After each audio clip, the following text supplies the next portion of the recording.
terkait dengan itu Pak Jose. Apa karena itu sempat terlontar dulu ide seorang Pak Jose Silitonga untuk melontarkan Sekjen HKBP pun sebenarnya harus orang awam, bukan pendeta, begitu? Betul, karena gini, saya mengamati semua itu pendeta, pimpro pendeta, pimpinan proyek. Padahal mereka nggak ngerti proyek istilahnya. Itu Luan Huria sekarang. Pembangunan gereja, mereka lah pemimpinnya tertinggi. Apa kata mereka itu jalan. Jadi sehingga ada pergeseran nilai kekuasaan, saya lihat. Kekuasaan dunia sama kekuasaan rohani mau dikuasai. Dulu zamannya perubahan aturan peraturan ini tuh menjadi uluan huria. Dulu kan guru huria yang berperan. Sekarang sih uluan huria. Mereka lah pimpinan. Jadi pergeseran itu terjadi karena apa? Sekjen itu kita lihat fungsinya. Makanya kembali kepada ormas. Saya nggak setuju sebut ormas gereja sebenarnya. Harus lembaga keagamaan. Artinya apa? Pemerintah, lembaga pemerintahan adalah lembaga yang menjalankan fungsi-fungsi pemerintahan. Lembaga keagamaan adalah lembaga yang menjalankan fungsi-fungsi keagamaan. Beda dengan ormas. Masa sama dengan ormas setara dengan itu? Harusnya lebih tinggi. Baik di Undang-Undang Tenaga Kerja juga. Harus juga dirubah itu. Pengen saya sebenarnya mengajukan uji materi ke Mahkamah Konstitusi karena pihak subjektifnya itu dianggap lembaga sosial. Nah pertanyaan, apakah lembaga agama itu sosial? Nggak juga. Harus punya ciri khas, yaitu termasuk subjek hukumnya lah, termasuk lembaga keagamaan. Sosial itu kan himpunan seluruhnya. Tidak ada yang menjadi suatu yang membuat suatu dia punya ciri gitu loh. Jadi kalau lembaga keagamaan udah jelas batasnya. Jelas undang-undang itu berlaku juga untuk lembaga keagamaan karena ada tenaga kerjanya. Jelas lembaga keagamaan itu juga menjalankan fungsi-fungsi gereja, bukan menjalankan suatu proyek gitu loh. Iya. Termasuk tambang ini.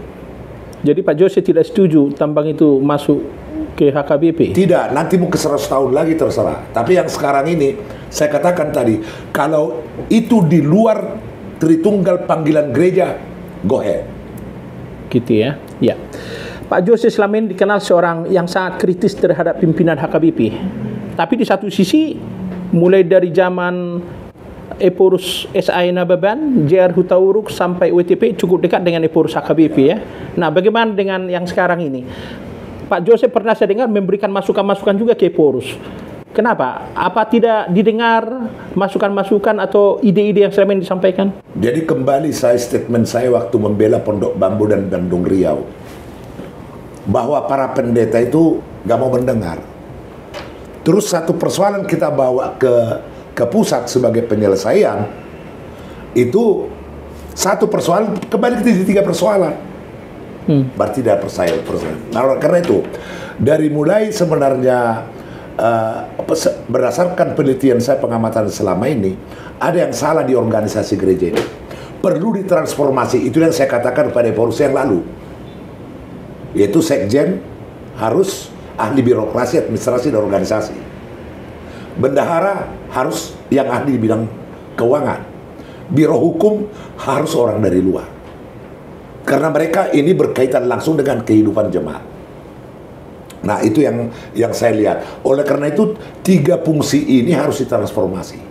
Keempat, saya bilang sama beliau, Eporus yang sekarang ini, adalah dogma. Banyak dogma dan konfesi HKBP itu tidak sesuai lagi dengan perkembangan sekarang ini. Itu disampaikan lisan langsung sebelum di Eporus. Lisan atau tulisan? Bertelepon. Bahkan waktu pernah bertemu saya sesuai Eporus, ya saya nggak tahu lah, kayak baru kenal saya. Antara lain saya bicarakan juga lelang jabatan sistem merit. Visi misinya apa? Baru pensiun.